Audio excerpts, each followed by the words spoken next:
Coming up on Capitol tonight, to the backbone of our military spouses. Tonight we speak with two military spouses who were finalists for Military Spouse of the Year.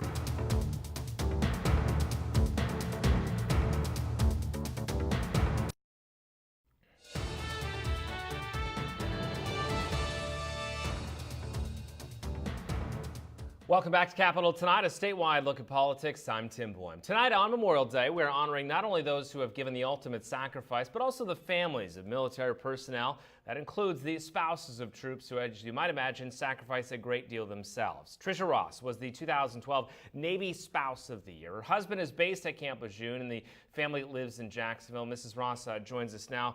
Thank you so much for joining us. I guess congratulations first, and tell us a little bit about this Spouse of the Year program. Thank you. Thank you very much. I'm honored to have been named the Navy Spouse of the Year by Military Spouse magazine. It is an award that has been ongoing for the past 5 years and has gained recognition greatly in the last few years. It reaches out and looks at all service members, spouses, and determines from there. There's a voting process. People are nominated, and from there, they're narrowed down into 5 finalists in each category or each branch of service. And then from there, there is online voting. And then the winner is determined from there. Tell us, for those of us that aren't in the military or don't have family closely in the military, what it's like to be a military spouse. To be a military spouse, I've been a military spouse for about 10 years, and I can tell you that it's changed drastically in the past decade. Being at war over the last decade has changed the role that a military spouse took when I first became a military spouse. At first it was, we were here to support our husbands, and during that time my husband was home more often. As the years have gone by and he's had to deploy numerous times, it's gotten a lot tougher, but here in recent times it has been a great challenge to see that the communities are stepping up to embrace their military families and help us in even the smallest way. I would imagine it's important to have other military spouses be close and work together. What is the camaraderie like among the military spouses? We make our own family. We make friends very quickly. I myself, like you said, I'm a Navy family living in a Marine Corps town. And it didn't take long for me to find fellow spouses who our children went together, school together, they play sports together. Someone's husband's deployed, someone's husband's coming home, someone's husband will deploy. We basically have a family within ourselves in our community, just on my street alone. My husband came home, my neighbor's husband left. Our children go to school together, and we just try to make the best that we can to provide a stable family home for our children and for our spouses when they return and deploy. Tell me a little bit about this Books on Bases project that you're a part of.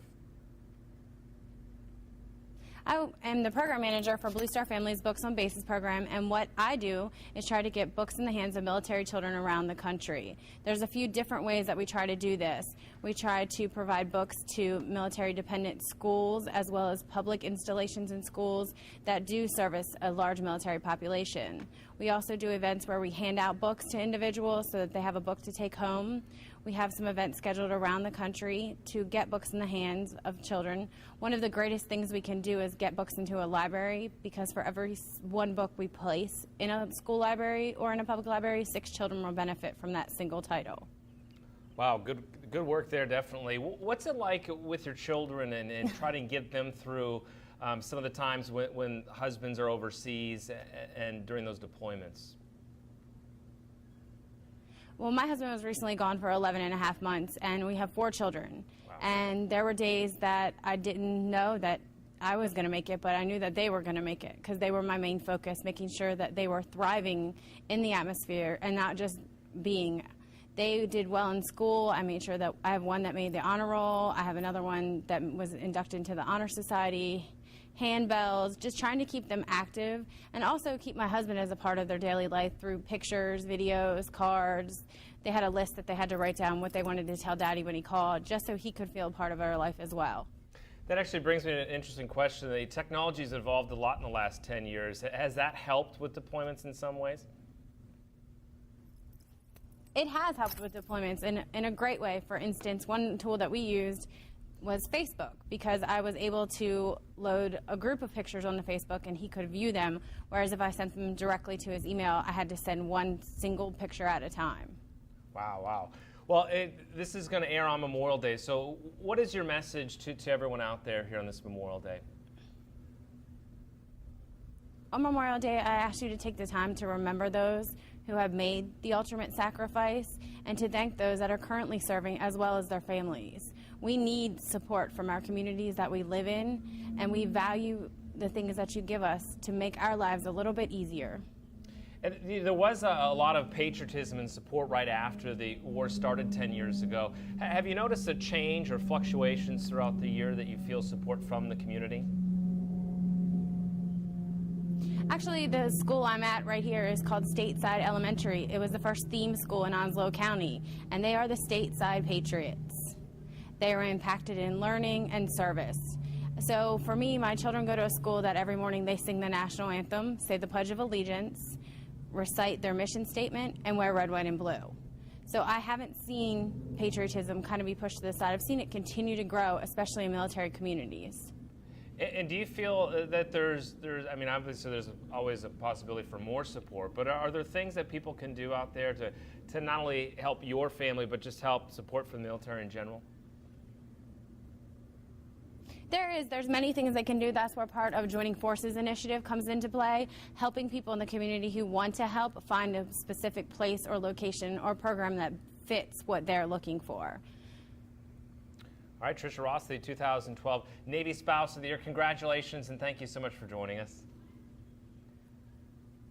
Thank you. Coming up on Capitol tonight, we continue to honor those, not only those who have given the ultimate sacrifice, but also the families of military personnel. Up next, we'll speak with Stephanie Garrity, the 2012 Marine Corps Spouse of the Year. Capitol tonight continues right after this break.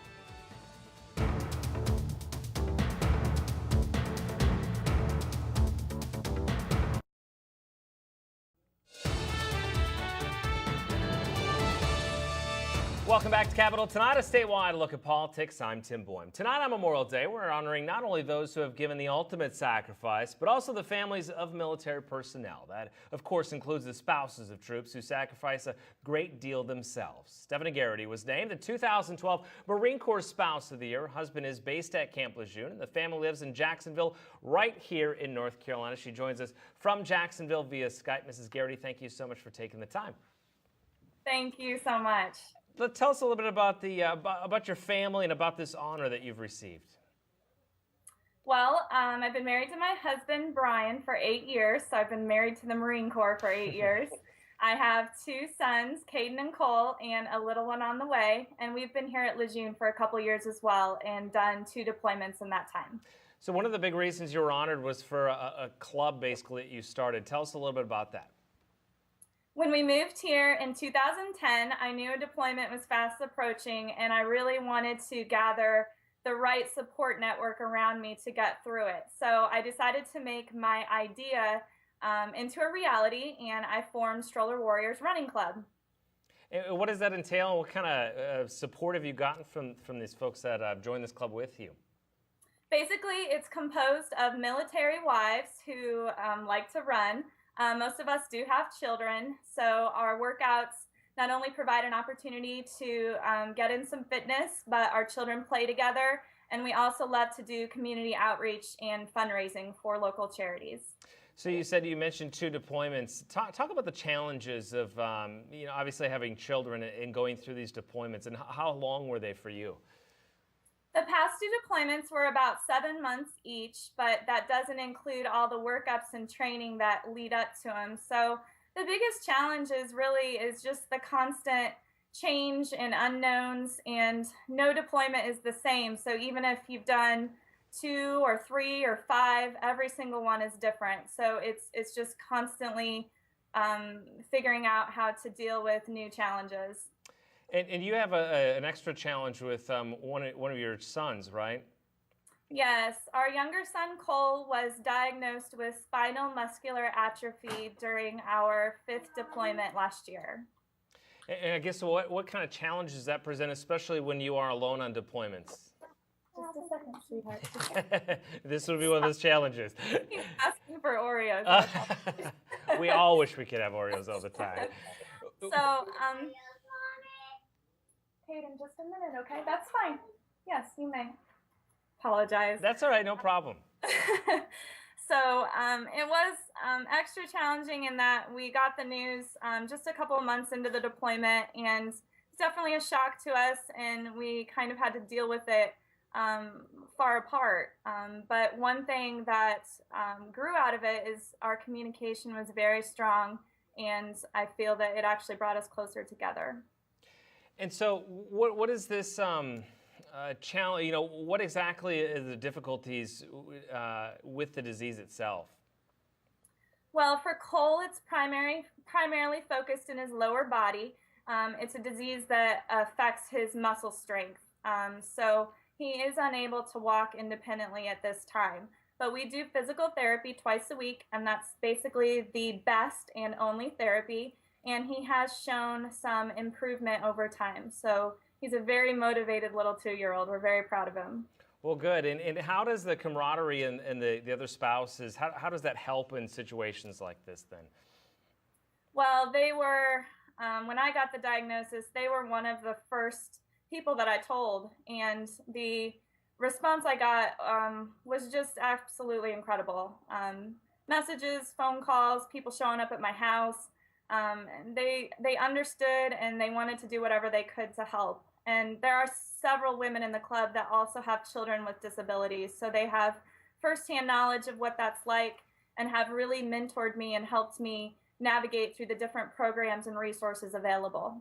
We're using technology now, talking to you via Skype. Has that changed deployments at all for you? Maybe helped ease the pain a little bit? It's absolutely a gift to have Skype available, email. There's so many advantages over what our military endured years ago.